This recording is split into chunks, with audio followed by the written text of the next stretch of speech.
Terima kasih pemirsa, Anda masih bersama kami di Laporan 8 Pagi Garuda TV. Panitia Seleksi KPK telah mengumumkan calon pimpinan dan calon Dewan Pengawas KPK yang lolos tes tertulis. Ya, sebelumnya tes tertulis dilakukan pada 31 Juli 2024 yang diikuti sebanyak 230 orang calon pimpinan KPK dan 142 orang calon Dewan Pengawas KPK. Ketua Panitia Seleksi KPK Muhammad Yusuf Ateh mengatakan, calon pimpinan dan Dewan Pengawas KPK yang lolos masing-masing sebanyak 40 peserta. Di antara calon pimpinan yang lolos terdapat petahana, Nurul Gufron dan Johanis Tanak, juru bicara KPK periode 2006 hingga 2014 Johan Budi, serta mantan Menteri Energi dan Sumber Daya Manusia Sudirman Said. Sementara yang lolos tes tertulis calon Dewas KPK terdapat anggota Kompolnas saat ini, Beni Mamoto. Dari jumlah peserta tes tertulis tersebut, kami Pansel menyatakan lulus masing-masing sebanyak 40 orang calon pimpinan KPK dan sebanyak 40 orang calon Dewan Pengawas KPK yang akan mengikuti tahap berikutnya. Tahap berikutnya adalah profile assessment yang dilakukan ahli pada 28 sampai 29 Agustus 2024. Pada tahap assessment ini akan disaring 40 orang capim dan calon Dewas KPK. Demikian laporan Paulus Sebastian Iskandar, Garuda TV. Ya, pemirsa, Panitia Seleksi KPK baru-baru ini telah mengumumkan sebanyak 80 orang calon pimpinan dan calon Dewan Pengawas KPK yang lolos tes tertulis. Panitia Seleksi KPK pun diingatkan untuk objektif memilih calon pimpinan KPK yang berintegrasi. Dan untuk membahasnya lebih lanjut, kita sudah tersambung dengan mantan penyidik KPK Yudi Purnomo. Halo, selamat pagi Mas Yudi. Pagi Mas Habib. Terima kasih sudah bergabung Mas Yudi. Ya Mas Yudi, ini bagaimana Panitia Seleksi mendefinisikan dan mengukur cacat etik pada calon pimpinan KPK? Silakan Mas. Ya, baik, kita tahu bahwa sudah ada 2 tahapan seleksi yang dilalui oleh para calon pimpinan KPK ini. Mulai dari pertama itu syarat administratif sesuai dengan Undang-Undang KPK, kemudian yang kedua ujian tertulis yang kita tahu terkait dengan kompetensi. Jadi 40 orang capim KPK dan Dewas KPK yang juga 40 ini semuanya sudah lolos administratif dan tes tertulis. Artinya secara kompetensi dan persyaratan mereka sudah memenuhi syarat. Namun kita tahu bahwa ini adalah orang-orang yang akan memimpin KPK, menjadi calon pimpinan KPK yang kita tahu bahwa saat ini KPK terpuruk kepercayaan publiknya, di mana kalah dari penegak hukum yang lain, bahkan dari parlemen. Untuk itulah maka yang harus dilakukan oleh Pansel adalah jangan mengulangi Pansel yang lalu ketika salah memilih pimpinan KPK. Yang harus dilakukan adalah saat ini salah satu hal yang penting untuk membangun kepercayaan publik kepada KPK adalah pimpinannya yang harus dipercaya oleh publik. Yang artinya bahwa jangan sampai ada kesalahan kecil pun, kesalahan di masa lalu, rekam jejak, integritas dari calon pimpinan KPK yang bermasalah, yang malah nantinya ketika dia menjadi pimpinan KPK malah dia menjadi beban bagi KPK, alih-alih dia berprestasi dalam memberantas korupsi, malah nanti kita akan dejavu waktu kepemimpinan Firly di mana lebih banyak kontroversi. Jadi saat ini kita tahu Pansel sudah menjelaskan kepada publik bahwa tanggal 28 atau 29 Agustus ini ya, kalau tidak salah itu akan ada seleksi selanjutnya, yaitu profil assessment, yang kita harapkan bahwa disitulah Pansel berani untuk mencoret calon pimpinan yang bermasalah. Seperti itu Mbak dan Mas. Baik, Mas Yudi, tadi seperti Anda sebutkan, untuk menghindari kesalahan-kesalahan yang dilakukan oleh Pansel. Ini artinya penting sekali untuk memastikan bahwa informasi tentang catatan etik ini diverifikasi oleh pihak ketiga yang independen. Menurut Anda, apakah ada mekanisme verifikasi yang independen dalam riwayat etik calon yang diajukan, Mas Yudi? Ya, sampai saat ini saya belum mendengar adanya pelibatan ya dari pihak yang independen, dalam hal ini adalah NGO gitu kan, atau LSM atau tokoh anti korupsi. Tapi ya biasanya mereka pasti akan melibatkan penegak hukum ya, karena kan pansel ini kan dipilih oleh presiden ya dan dilantik oleh presiden untuk kemudian menjalankan tugasnya dalam memilih seleksi. Dan pun saya percayalah, walaupun nggak ada pihak ketiga ya, tapi setidaknya mereka mempunyai dua hal ya. Pertama, informasi dari penegak hukum, yang kedua informasi dari masyarakat.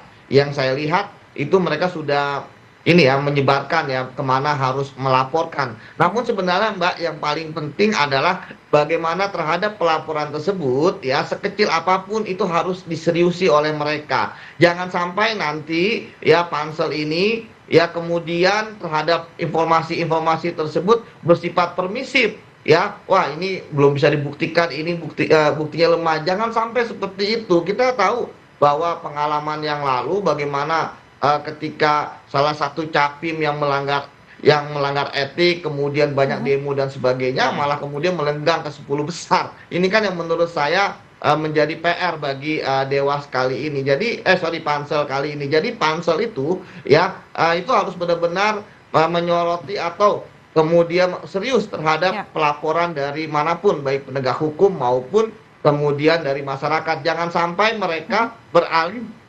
beralasan bahwa oh ini hanya pelaporan, ini hanya informasi aja, tidak ada bukti. Jangan, bahwa ya, yang tadi saya katakan, jangan sampai nanti bahwa walaupun laporan tersebut tidak dilakukan dengan bukti yang kuat, tapi permasalahan ketika nanti mereka menjadi pimpinan ternyata buktinya kuat. Dan tadi saya katakan bahwa jangan sampai nanti pimpinan KPK ke depan itu punya kasus, punya cacat di masa lalu, baik itu integritas, harta yang tidak wajar, rekening gendut, gitu kan, ataupun perbuatan-perbuatan lainnya yang kemudian ketika mereka menangani kasus besar ini mereka malah akan dijadikan sandera sehingga tidak berani dan independen untuk menangani kasus-kasus besar seperti itu, Mbak.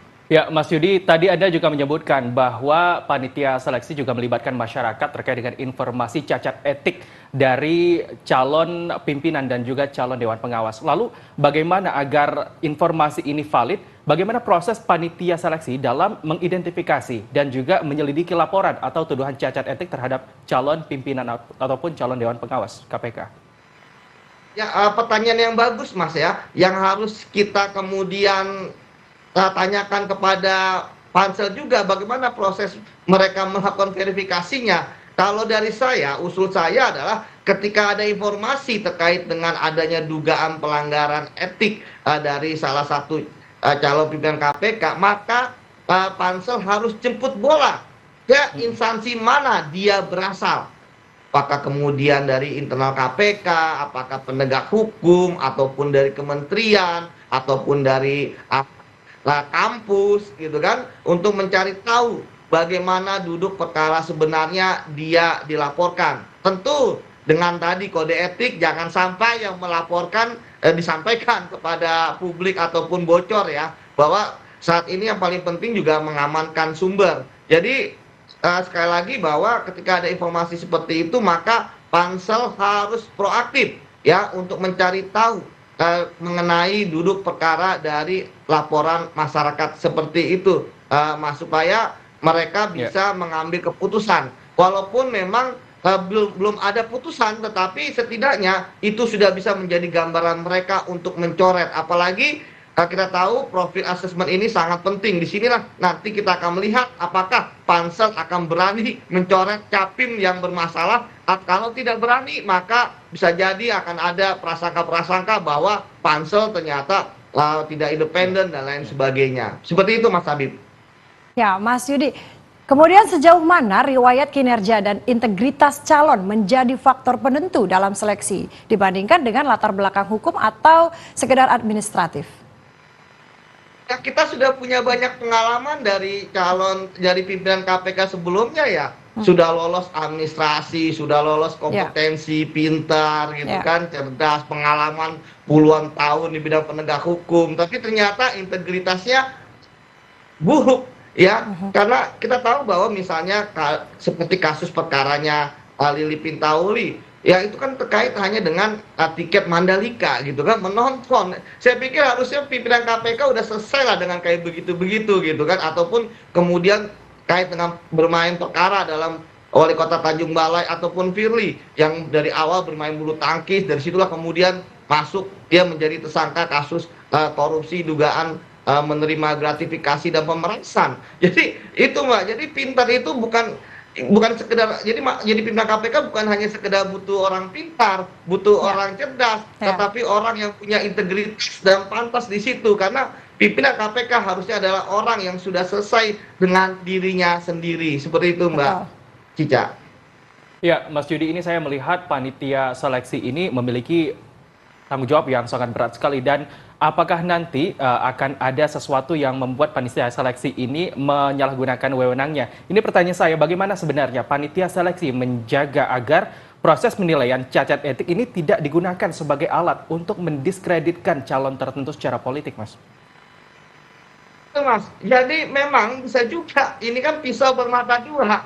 Bisa jadi ternyata ada orang yang bagus, tapi ternyata dia ada permasalahan yang minor gitu ya, yang istilahnya sebenarnya tidak terlalu bermasalah gitu ya, tapi kemudian dijadikan untuk menyingkirkan. Tapi kemudian sama seperti ada orang yang bermasalah ya kan, kemudian diteriakkan oleh masyarakat supaya dia dicoret, tapi kemudian malah dia yang terpilih. Nah, disinilah kita nanti akan melihat dan terus memantau ya dari tahap-tahap terkait dengan seleksi yang dilakukan oleh panitia seleksi ini, yang kita tahu bahwa pasti akan tercium baunya dari hasil-hasil asesmen mereka ketika ada orang-orang yang bermasalah tapi masih tetap lolos, Mas. Jadi seperti itu. Jadi kita akan bisa melihat kinerja mereka, apakah mereka memang akan menyingkirkan orang baik dengan alasan yang tadi mengada-ngada ya, ataupun kemudian mempertahankan orang